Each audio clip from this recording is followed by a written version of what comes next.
রাউজান উপজেলার ঐতিহ্যবাহী শিক্ষা প্রতিষ্ঠান আদারমানিক উচ্চ বিদ্যালয়ের সম্মানিত অভিভাবক এবং সুপ্রিয় শিক্ষার্থীবৃন্দ, ভিউয়ার্স, সবাইকে আমার নমস্কার এবং আদাব জানাচ্ছি। আগামীকাল থেকে রমজানের দীর্ঘদিন বন্ধ, এরপরে তীব্র দাবদাহের কারণে এক সপ্তাহ বন্ধ থাকার কারণে আগামীকাল বিদ্যালয় পুনরায় খুলতে যাচ্ছে। তো শিক্ষার্থী এবং অভিভাবকদের জন্য আমার দুই একটি কথা আছে। সেটি হচ্ছে, যেহেতু এখনও গরমের তীব্রতা এবং তাপমাত্রা অনেক বেশি,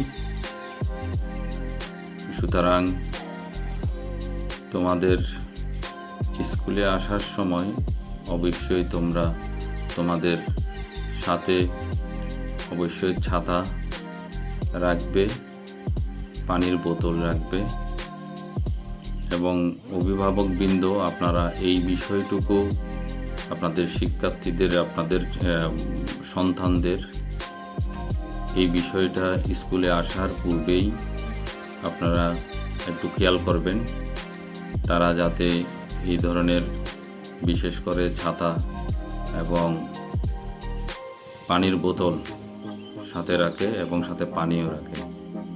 তো শিক্ষার্থীবৃন্দ, তোমাদেরকে অনেক দিন আমরা বিদ্যালয়ের ক্লাসরুমের বাইরে তোমরা ছিলে, যেহেতু এখন নতুন কারিকুলামে তোমাদের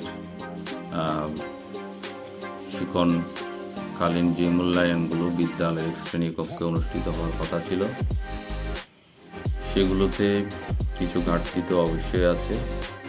সেজন্য আমরা অবশ্যই চেষ্টা করব যাতে এই বিষয়টা কাটিয়ে ওঠার জন্য।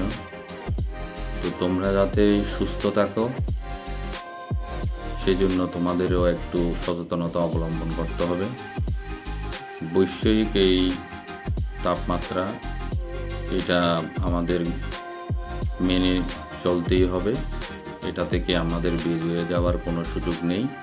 তবে আমরা যদি কিছু সচেতনতা অবলম্বন করি, তাহলে আমরা এই বিপদ থেকে আমরা রক্ষা পাব। যেমন হিট স্ট্রোকের কথা এখন বারবার উঠে আসছে।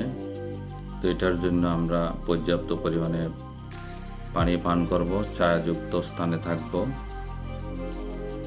এবং প্রয়োজনে